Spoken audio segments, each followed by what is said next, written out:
Ali foi a prova de que escolhi o caminho certo. Se eu Mas acreditasse agora em você alguma segura a tua coisa... onda aí. Se eu acreditasse em alguma coisa, eu diria isso é um sinal dizendo, É tipo Fábio... assim, é isso, mas ainda não. Mas ainda não. O que é maravilhoso. Essa voz pareceu a voz de Deus lá do Hermanoteu. Sim. É o Chico Anísio, a voz de Deus. Você vê?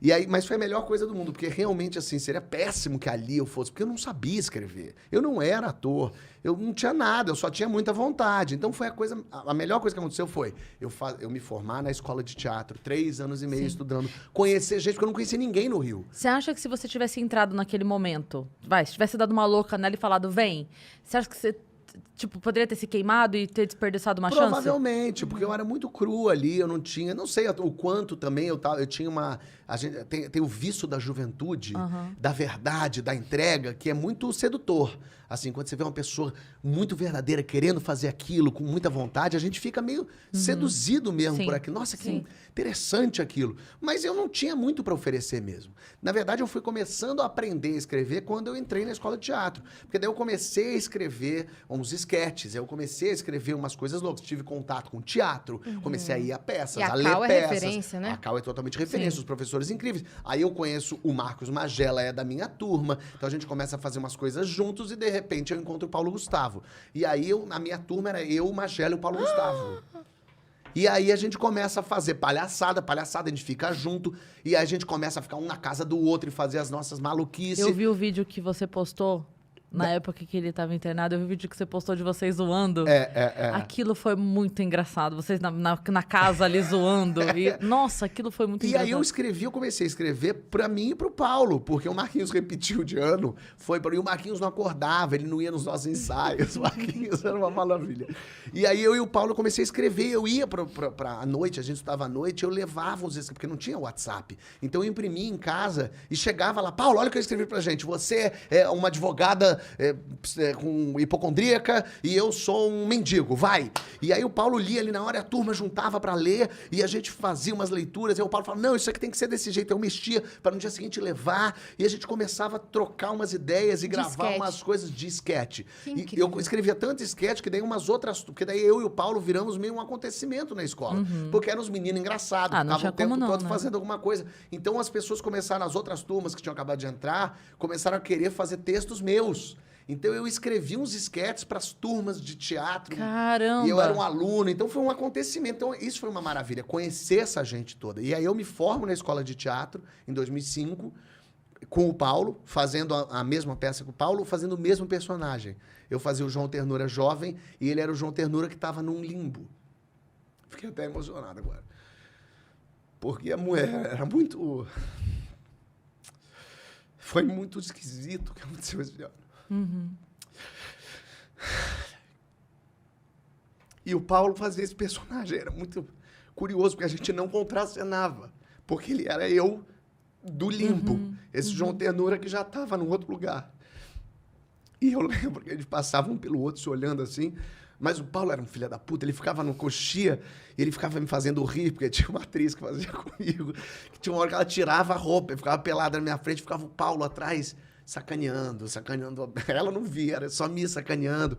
E a gente fazia esse mesmo personagem. Então era muito, muito louco, assim. A gente se forma em março e em maio a gente estreia uma peça nossa que eu fiz com ele, como eu e ele éramos uma dupla, e eu escrevi a peça chamada Infraturas. Eram 8 esquetes, que eram os esquetes que a gente fazia para as pessoas, que a gente já tinha feito em Cabo Frio, tinha um festival de esquetes, a gente tinha feito lá um dos esquetes, que era do Ovo, que foi muito curioso, porque era uma coisa muito louca, assim, éramos nós dois, assim, fazendo um humor, a gente se dava muito, e a gente fazia uma coisa que chamava muita atenção, e a gente foi fazendo esse festival de sketch, as pessoas ficaram loucas com a gente fazendo o Ovo, uma coisa meio maluca, assim, o texto... Eles funcionavam muito bem. Muito, juntos. E aí eu lembro que quando no final das apresentações todas, eles diziam quem são os finalistas, e aí tinham lá os 10 finalistas, e a gente não estava entre os finalistas, porque a gente era comédia, obviamente comédia jamais estaria entre os finalistas, e a plateia ficou revoltada. A plateia começou, ué, não tá o ovo, não tá o ovo, todo mundo começou, ovo. Aí a gente tava lá do lado de fora, trouxeram a gente, as pessoas, o ovo. E aí os organizadores não sabiam o que fazer. E aí, gente, vocês querem o ovo? E todo mundo, Então eles estão na final também. Todo mundo... E botaram a gente na final daquele troço. E a gente achando uma graça louca. Ficando na casa do Marquinhos, que o Marquinhos tinha casa em Cabo Frio, com a família de Cabo Frio. Então a gente ficava na casa dele. Ele não via porque ele não acordava. Tipo isso. E a gente ficava lá. Então, assim... Foi muito louco isso, assim. Então, conhecer essa gente toda, porque daí eu vou formando o meu time também. Sim, as pessoas que eu conheço. Eu acho que isso que é muito importante de uma faculdade, é você fazer as amizades da tua área. Porque os meus amigos todos de São Paulo, que sou amigo até hoje, mas um é engenheiro, outro é advogado, outro é administrador. Que é bom também, humorista conhecer advogado é sempre bom, a gente gosta. Bom. Mas eu não era a minha turma, e de repente eu faço a minha turma. Eu tô no teatro com o Paulo Gustavo, tô ali com o Marquinhos do lado sempre.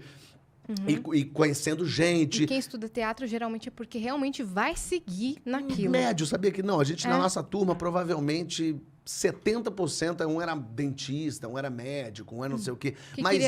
Mas assim, talvez tivesse o sonho de fazer, mas a vida é muito dura. Não dá pra você...